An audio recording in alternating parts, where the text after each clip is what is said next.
সকলকে জানাই জয় যিশু। আপনাদের উপর প্রভু যীশু খ্রিস্টের শান্তি বর্তাক। আর আমি প্রথমে মহান ঈশ্বরকে ধন্যবাদ দিই যে তিনি আমাকে আজ তার বাক্যকে শেয়ার করার জন্য সুযোগ দিয়েছেন, এবং আপনারা যারা এই ঈশ্বরের জীবন্ত বাক্য শুনছেন আপনাদের প্রত্যেককেও ধন্যবাদ জানাই। আর আজকের যে বাক্য সেটি বিশেষ করে বলতে চাই মা ও বোনেদের জন্য খুব গুরুত্বপূর্ণ। আজকে আমি যে বিষয় নিয়ে বলতে চাই আর সেটি হলো যে আর কিছুদিন পর আমরা গুড ফ্রাইডে পালন করে থাকি। গুড ফ্রাইডে কেন বলা হয়? প্রভু যীশু খ্রিস্টের সেই দিন মৃত্যু হয়েছিল, তাই গুড ফ্রাইডে বলা হয়। আচ্ছা, আমরা বর্তমান যুগে যদি চারিদিকে তাকিয়ে দেখি, কেউ যদি মরে যায় তাহলে সেই পরিবারের লোকজন বা প্রতিবেশীর লোকজন কি আনন্দ করে না দুঃখ কষ্ট করে? দুঃখের দিন হয়, তারা আনন্দ করে না। তাহলে যিশুর মৃত্যু দিনকে দুঃখের দিন বলা হয় না কেন? বলা হয় গুড ফ্রাইডে। এই গুড ফ্রাইডেকে বাংলা দিয়ে বলা হয় পূর্ণ শুক্রবার। প্রভু যিশু শুধু আপনার জন্য নয়, সারা পৃথিবীর মানুষদের জন্য তিনি ক্রুশে মৃত্যুবরণ করেছিলেন, যেন পৃথিবীর সব মানুষরা পাপ থেকে মুক্তি পায়, পাপ থেকে উদ্ধার পায়, পাপ থেকে পরিত্রাণ পেতে পারে। তাই তিনি ক্রুশকে বেছে নিয়েছিলেন। আর সেই জন্যই যিশুর মৃত্যু দিনকে গুড ফ্রাইডে বলা হয়, অর্থাৎ পূর্ণ শুক্রবার। আমাদের জন্য এই দিন দুঃখের দিন নয়, আমাদের জন্য এই দিন আনন্দের দিন। কেননা প্রভু যীশু খ্রিস্ট এই পৃথিবীতে আমাদের জন্যই তিনি এসেছিলেন এবং আমাদের পাপ থেকে পরিত্রাণ দেওয়ার জন্য তিনি মরিলেন।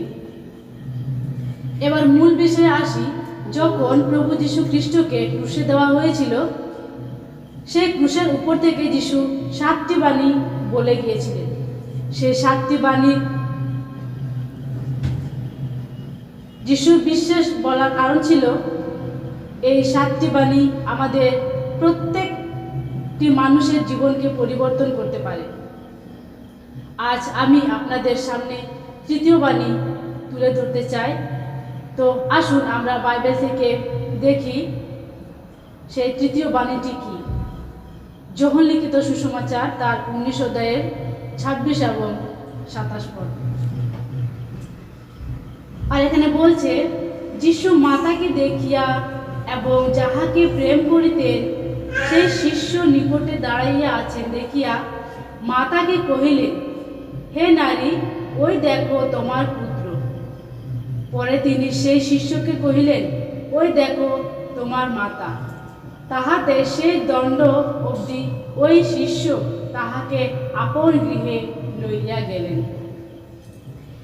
এই বাণীর মধ্যে আমরা সম্পর্কের কথা আমরা দেখতে পেলাম, মা ও সন্তানের সম্পর্ক।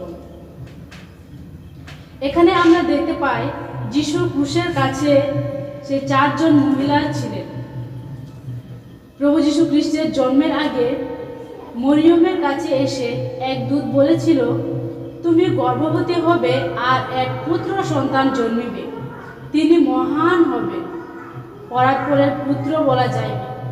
আর সে মা যীশু খ্রিস্টের অনেক আশ্চর্য কাজ দেখেছেন, আর আজও তিনি সেই চোখে তার সন্তানকে ক্ষত বিক্ষত হতে দেখছেন।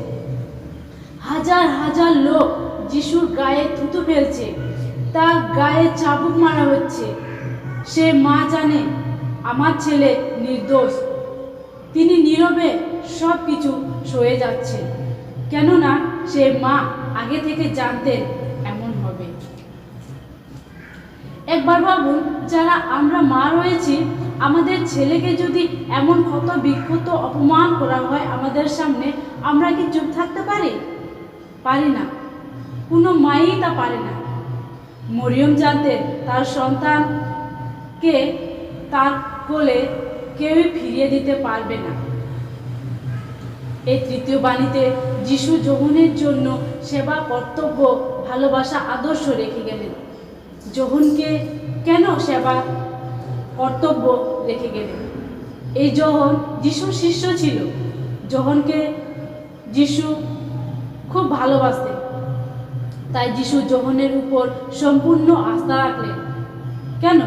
যিশুর 12 জন শিষ্যর মধ্যে এই যোহন যিশুর ক্রুশের শেষ পর্যন্ত কাছে ছিলেন, তাই যিশুর ভরসা করতে পেরেছিল যোহনের উপর। যিশু এত জ্বালা, যন্ত্রণা, কষ্ট সয়ে ক্রুশের উপর আছেন, আর সেখান থেকে যিশু তার মায়ের কথা ভাবছেন।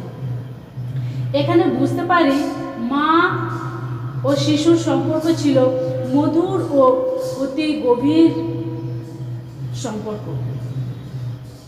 যিশু জানতেন যে মায়ের নিরাপদ আশ্রয় আর থাকবে না, এই জন্য যিশু যোহনকে খুব ভালোবাসত আর তাকে তার মায়ের দায়িত্ব দিয়ে দিলেন।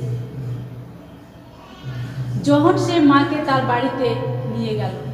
যিশু এক সুব্যবস্থা করে দিয়ে গেল সে মায়ের জন্য।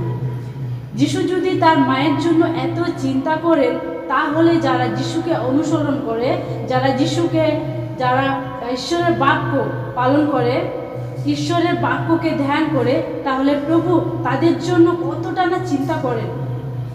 মায়ের যে চাহিদা পুত্রের, যিশু সেই চাহিদা পূরণ করে দিয়ে গেল, যেটা এই বাক্যতে আমরা পাই।